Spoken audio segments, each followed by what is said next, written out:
Сәлеметсіңдер ме, құрметті білім алушылар? Бүгін параграф 15 көп мүшені ортақ көбейткішті жақшаның сыртына шығару тәсілі арқылы көбейткіштерге жіктеу тақырыбын қарастырамыз. Көп мүшені көбейткіштерге жіктеңдер дейді. 15-те бірінші есеп. Екеуінен де ортақ көбейткіш қандай сан бар немесе әріп бар, я? Мынаны мен сіздерге бірінші түсіндіру үшін 2а қосу, мынау 6-ны 2 көбейту 3 деп жазып берейін. Екеуінде де ортақ көбейткіш міне 2 бар. 2-ні көріп тұрсыздар, 2-ні жақшаның сыртына шығарам. Жақшаның ішінде а қосу 3 қалады. Міне ортақ көбейткішті жақшаның сыртына шығару деген осы. Яғни көбейтінді түрінде қалу керек, соңғы жауабы. Жақшаны ашсаңыздар, 2аны аға көбейтем, 2а, 2-ні 3-ке көбейтем, міне 6 шығып тұр ма? Шығып тұр, я? Келесі. Мына жерде де екеуінде де 2 көп мүшеде жеке-жеке не бар? Б бар. Бұны жақшаның сыртына шығарам. А азайтылынған Б қалады. Келесі. Ортақ көбейткіш Y бар. Y жақшаның сыртына шығарып жүрем. Y қосылынған Б болады. Бұл жақшаның сыртына шығарған сандардың дұрыс екендігін тексеру үшін қайтадан жақшаның сыртындағы санды жақшаның ішіне көбейтіп тексере аласыңдар. Y-ті Y-ға көбейтеміз, Y квадрат, Y-ті B-ға көбейтеміз, BY. Шығарған есептердің дұрыс болады. Келесі. 14-те, 15-те 4-ші есеп біріншісі тең. Ортақ көбейткішті жақшаның сыртына шығарайық. Барлығында не бар? Коэффициенттерден ең үлкен ортақ бөлгішін шығарамыз жақшаның сыртына. Ал әріптер болса, әріптердің қайсының дәрежесі ең кіші, соны жақшаның сыртына шығарып қоямыз. Сонда 16, 32, 64. Барлығында 16 бар, я? Ең үлкен ортақ бөлгіші 16, 32, 64 ол 16. Ең кіші дәреже мұнда А квадрат, мұнда А, мұнда А. Яғни ең кіші дәрежесі А болады. Б-ны көрейік. Б үшеуінде де бар. Ең кіші дәрежесі қайсы? Б екен. Ендеше 16 А Б-ны шығарамын. 16-ның мынау шығып кетті. 16-ны 16-ға бөлеміз 1. 1 жазылмайды балар. Мұнда А Б квадрат қалады. Өйткені 16-сы міне жақшаның сыртына шығып кетті. А квадраттың А-сы шығып кетті, Б кубтың Б-сы шығып кетті. Сонда не қалды бізде? А Б квадрат қалды. Азайту 32-ні, яғни 16-ға бөліп жібереміз деген сөз. 32-ні 16-ға бөлеміз. 2 А-ны А-ға бөлеміз.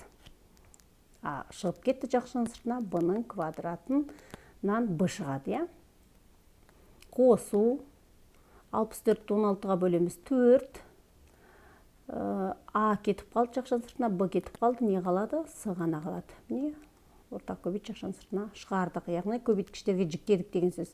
Қайтадан көбейтіп тексеріп шықсаңыздар, мынау берілген есебіміз шығып тұр. Келесі, үшіншісі тең. Барлығында қандай ортақ көбейткіш бар? 16-дан 1 бар екен. Сонда бөлімінде 16-дан 1, әрқайсынан бөлімнен 16-ны шығарып жібереміз. Алымдарында ортақ көбейткіш жоқ балалар. А-ның 3 дәрежесі, мынау 4 дәреже, мынау 4 дәреже. Қарасақ, мына жерде А-ның кубы ғана кіші дәреже тұр. Б, мынарда Б квадрат. Значит, Б-ны шығарамыз, С-ны шығарамыз. Сонда А куб, Б, С-ны шығарамыз. Жақшаның ішінде 16-дан 1 шығып кетті, яғни бізде 3 қана қалды. 3 А, Б, С шығып кетті. Қосу 2-ден 7 А кубы шығып кетті, Б шығып кетті, С шығып кетті. 2-ден 7 ғана қалады. Азайту 64-тен 16-сы шығып кетсе 4 қалады. 4-тен 9, А-ның кубы шықты, А қалады. Б квадраттың Б-сы шығып кетті, Б қалады, С-мыз шығып кетті. Міне ортақ көбейткішін жақшаның сыртына шығардық. Келесі тең 0,125 барлығында бар. Яғни 0,125 екен ғой балалар, кешіріңдер. 0,125-ті жақшаның сыртына шығарып жіберейік. М-нің квадратының нарада М, нарада квадрат, яғни кіші дәреже М, я? Кіші дәреже N-нан N-нің өзі болады. Сонда 0,125-ке бөлсек 1 қалады. 1 жазылмайды. М, N-нің квадраты. Азайту 0,125-ті бөлеміз 0,125-ке. Ындеше ол жерде 2 қалады, я? М мен N жақшаның сыртына міне шығып кетті. Қосу 0,625-ті бөлеміз 0,125-ке 5 қалады екен. 5 М қалады. М квадратты М-ға бөліп жүреміз. М қалады, N мен N қысқарып кетеді. Міне есебіміз осымен шықты. Тең, келесі есеп. Барлығында ең үлкен ортақ бөлгіші бізде қанша болады? -4 бар екен, я? Әрі қайсында -4 бар. Т-ның 3 дәрежесі, К-ның 3 дәрежесі, Y мұн жақтарда жоқ. Сондықтан оны шығармаймыз. Сонда, мұнау -8-ді -4-ке бөлсек, 2. Т-ның 5 дәрежесі. Я? Т-ның 8 дәрежесінен 3 дәрежесін алып тастаймыз, балалар. Өйткені бөлген кезде алып тастаймыз, сонда бізде Т-ның 5 дәрежесі ғана қалады. 2Т 5 дәреже Y минус, қанша болады? 64-ті 4-ке бөлеміз. 16 минус 16, Т-ның кубы шығып кетті, К-ның 5 дәрежесі қалады. Азайту минус, я, мына жерде біз минусын шығарып жібердік, ендеше бұл жерде плюс болады. Плюс, бұл жерде 4 минус 4-іміз шығып кетті, Т куб шығып кетті, К куб шығып кетті, я? Сонда бұл жерде тек қана 1 қалады екен. Міне есебіміз осымен аяқталды. Келесі, көбейткіштерге жіктеңдер дейді. Тең. Балалар, қарап тұрсаңыздар, мынау көбейткіштерге жіктеген кезде міндетті түрде бір мүше ғана шықпайды. Кейбір жағдайларда міне көп мүшенің өзінде жақшаның сыртына шығаруға болады екен. Мына қарасаңыздар, мынада ортақ көбейткішін шығарып жібереміз. 2-ні шығарып жіберуге болады, я? Мұнда 7 минус 8А. Мұнаны келтіріп алайық, балалар. Мұнаның минусын жақшаның сыртына шығарып жүреміз. Сонда 7 минус 8А шығады. Мұнадан минус 2-сін шығарып жіберейік жақшаның сыртына. Содан кейін барып келтіреміз. Тең. Сонымен жазайық, балалар. 4Б 7 минус 8А өзі тұрады. Минусын шығарып жіберейік. Неге минусын шығарамыз? Өйткені мына жақшадағы сан сияқты ұқсатуымыз керек. Я, негізгі мақсатымыз осы болып тұр, я? 7 минус 8А. Қазір мына минуспен жақшаны қайтадан көбейтіп ашсаңыздар, мынау шығады. Минусты 7-ге көбейтсек, міне минус 7 шығып тұр ма? Минусты минус 8А-ға көбейтсек, плюс 8А-мыз міне шығып тұр. Сол себепті де екеуінің орнын ауыстырып жаздық. Қандай жағдайда? Тек минусын шығарған кезде ғана, балалар. Мұннан жақшаның сыртына шығарайық. Минус,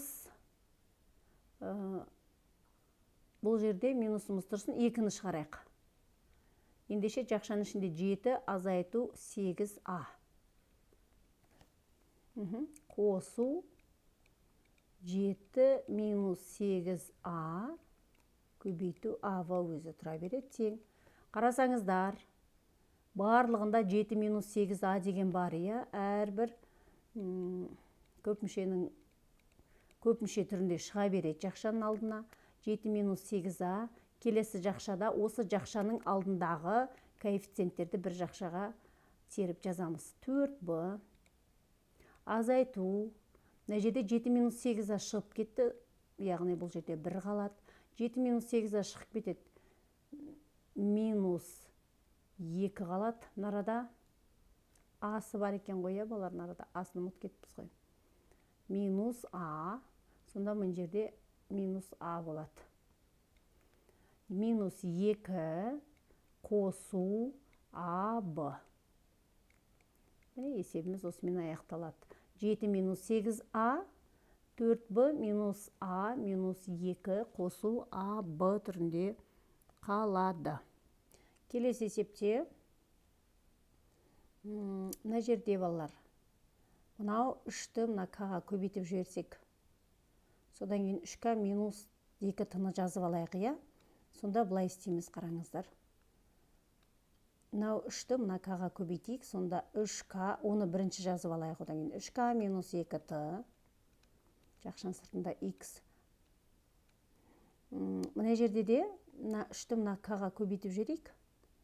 Сонда азайту 3к минус 2т y қосу, келесі жақша 3к минус 2т көбейту x y минус. Мына жерде балалар, қосылғыштардың орнына ауысқанмен қосылудың мәні өзгермейді, иә? 3к-ны бірінші жазып алайық та, екінші азайту 2т деп оны екінші жазайық. Тең. Барлығында ортақ көбейткіш 3к минус 2т бар екенін байқап тұрмыз. Келесі жақшада x қалады, минус y. Міне, мынаның 3к минус тыларын, балалар, әрбір көп мүшенің 3к минус тыларын жақшаның сыртына шығарып алдық, міне. Одан кейін екінші жақшаны ашамыз. Не қалды? Мына бір мүшеде x қалды, азайту, мынада y қалды, міне. Қосу. Мына 3к минус 2т жақшаның сыртына шығып кетсе, мынау бір мүшесі қалды, иә, x, y деген. Азайту, мұнда 3к минус 2т-да қасында көбейтіліп тұрған ештеңе жоқ, сонда ол жерде 1 ғана қалды деген сөз. Міне осымен есептеріңіз аяқталды. Міне көбейткіштерге жіктеп алдық. Теңдеуді шешіңдер дейді. Келесі есеп. Ортақ көбейткішті, балалар, жақшаның сыртына шығарып аламыз. Екеуінде де x деген сан бар. Яғни x қосу 6 тең 0. Бұл көбейтінді болғандықтан, көбейтіндінің біреуі 0-ге тең болса жеткілікті деген ереже бар, иә? Яғни көбейткіштердің біреуі 0 болса, бізде көбейтіндінің мәні 0 болып кетпей ме? Сондықтан x тең 0 және мына жақшаның іші x қосу 6 тең 0 деп жеке-жеке 0-ге теңестіреміз. Бұдан мына екінші теңдеуден x тең минус 6. 6-ны теңдіктің оң жағына апарып жүреміз, сонда ол минус 6-ға тең болады. Сонда есебіміздің жауабы 0 және минус 6 екен. Келесі. Екеуінде де ортақ көбейткіш x бар, жақшаның сыртына шығарып жіберейік. 8-ден 7, x шығып кетті, қосу, x квадраттың x шығып кетті, тең 0. Жеке-жеке 0-ге теңестіреміз, x тең 0, x тең 0 және 8-ден 7 қосу x тең 0. Бұдан x-ді тапсақ, теңдіктің ар жағына жібереміз, минус 8-ден 7. Есебіміздің жауабы 0 және минус 8-ден 7 екен. Келесі, екеуінде де ортақ көбейткіш 25-тен 1 x бар екен. Жақшаның ішінде 1 қосу 5-тен 1 x қалады. Тең 0. Жеке-жеке 0-ге теңестіреміз. 25-тен 1 x тең 0. Келесі жақшаның іші 1 плюс 5-тен 1 x тең 0. Мұнда x тең 0 болады, иә? 0-ді 25-тен 1-ге бөлеміз. 0-ге тең болады. Мұнда табайық 5-тен 1 x-ымыз тең. 1-ді теңдіктің оң жағына апарамыз. Теңдіктің сол жағында ол плюс болып тұр, оң жағына минус 1 болып барады. Осы жерден x тең минус 1-ді бөлеміз 5-тен 1-ге. Бұл бөлшек болғандықтан мен көбейту деп сразу жазып жіберейін, 1-ден жазып жіберейін. сіздерге түсінікті болу үшін сонда минус 5 болады екен. Жауабы 0 және минус 5-ке тең екен. Келесі көп мүшені көбейткіштерге жіктеңдер дейді. Енді асықпай қарайық бұл жерде. Не істеп алуға болады? Ортақ көбейткішті жақшаның сыртына шығарайық. Қандай ортақ көбейткіш бар, балалар? Барлығында 12-ден 11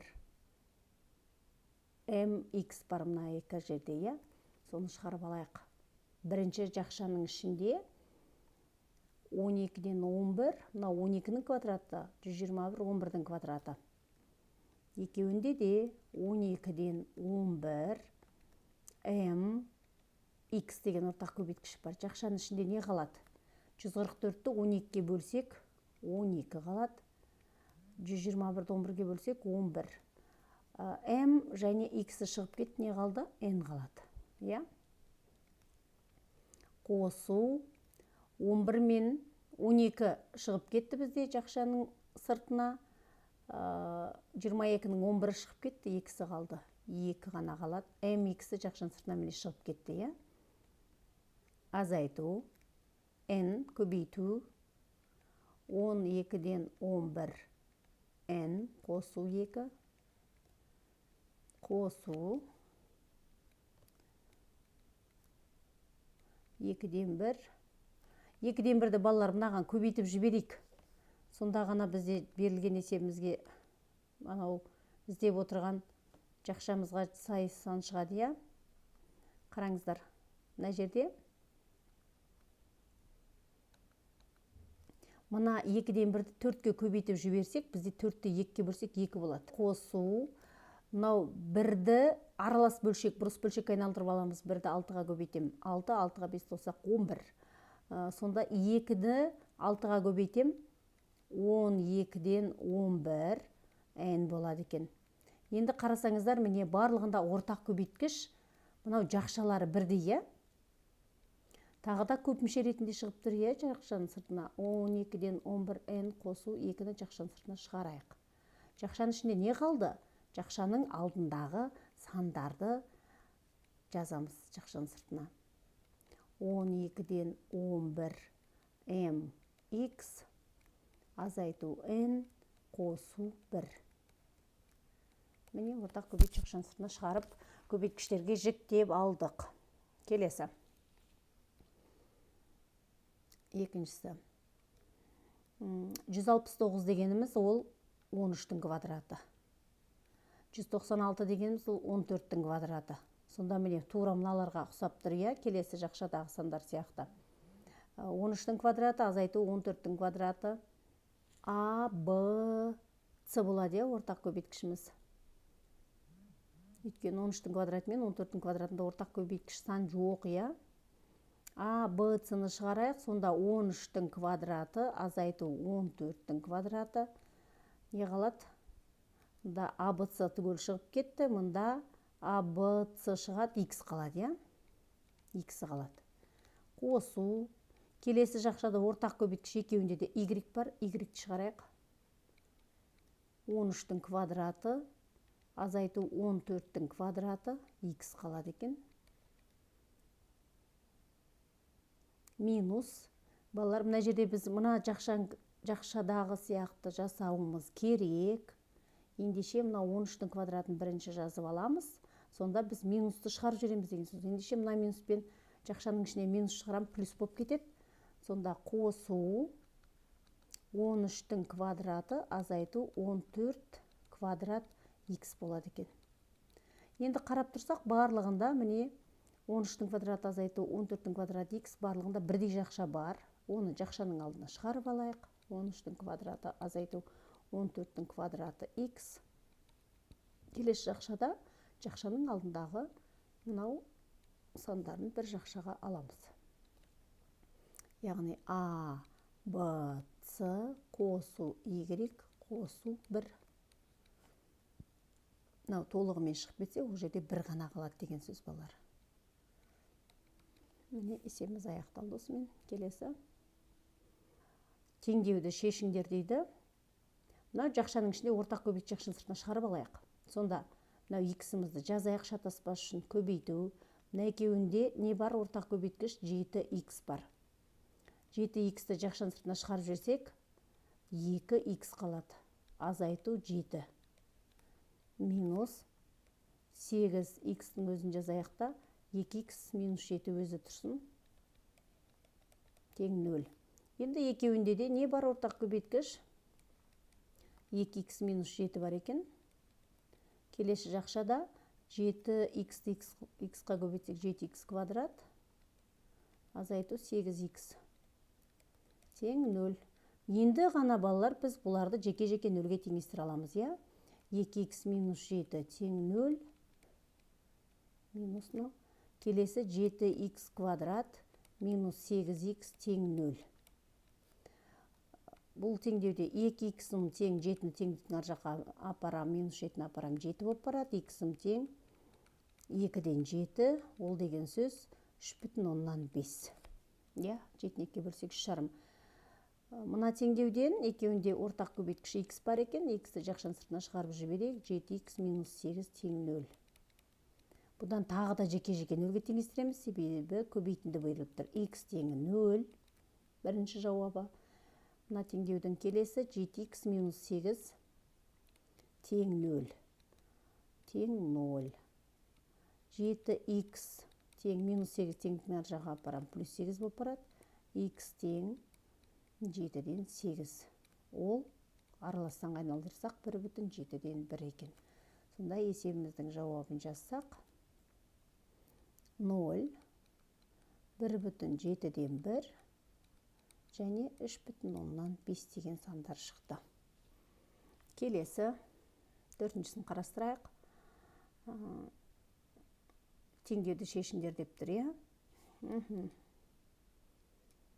Ортақ көбейткішті жақшаның сыртына шығарып жіберейік мұнда да. Ендеше шатаспас үшін тағы да балалар 8y жазып қойыңдар. 4-тен 3-ті жақшаның сыртына шығарып жіберейік. 4-тен 3 y-ін де шығарып жіберейік, иә? Сонда мұнда 4-тен 3 y шығып кетті, y қалды, минус 16-ның 4-і шығып кетті, 4 қалады, 9-дың 3-і шығып кетті, 3 қалады, дұрыс па? Мына теңдіктің оң жағындағы санды теңдіктің сол жағына бірден әкелемін қазір мен, және о жерде ортақ көбейткішті жақшаның сыртына бірден шығарып жіберемін. 7-ден 1 y-ті жақшаның сыртына шығарып жіберейік. Ендеше минус 7-ден 1 y жақшаның ішінде не қалады? Y қана қалады. Азайту 4-тен 3 тең 0. Мына теңдіктің сол жағындағы дүниені, теңдіктің оң жағындағы дүниені сол жаққа қарай жібердік, иә, балалар? Түсінікті ма? Одан кейін бірден мен минус 7-ден 1 y-ті жақшаның сыртына шығарып жібердім. Неге? Себебі мынау ортақ көбейткіштері бірдей болу керек. Сонда y минус 4-тен 3 бір жақша, келесі жақшада мына жерде қысқаратындарын қысқарып жіберейік. 8-ді 4-ке бөлем 2. 2-ні 3-ке көбейтем. 6y квадрат азайту 7-ден 1 y тең 0. Жеке-жеке нөлге теңестіреміз, міне көбейтінді түрінде қалды, иә? Сонда y минус 4-тен 3 тең 0, бұдан y-ім тең 4-тен 3 болады. Минус 4-тен 3-ті теңдіктің оң жағына апардық. Оң жағынан сол жағына ауысқан кезде міндетті түрде таңбалар қарама-қарсы ауысатынын біз білеміз. Y-ті жақшаның сыртына шығарып алайық. Жеке нөлге теңестіріп жазып аласыздар, балалар. Содан кейін y-ті жақшаның сыртына шығарып жіберейік. Сонда 6y минус 7-ден 1 тең 0. Бұнда да қарасаңыздар, міне көбейтінді берілді. Жеке-жеке нөлге теңестіреміз. Y-ім тең 0 және 6y минус 7-ден 1 тең 0. Бұдан 6y тең 7-ден 1 болады дағы. Y-ті тапсақ, 7-ден 1-ді бөлеміз 6-ға, ол көбейту болып кері алмасып келеді. 6-дан 1. Сонда 42-ден 1 екен. Есебіміздің жауабын мына жерге жазайын. 0, 42-ден 1 және 4-тен 3 екен есептің жауабы. Осымен сабағымыз аяқталды. Сау болыңдар.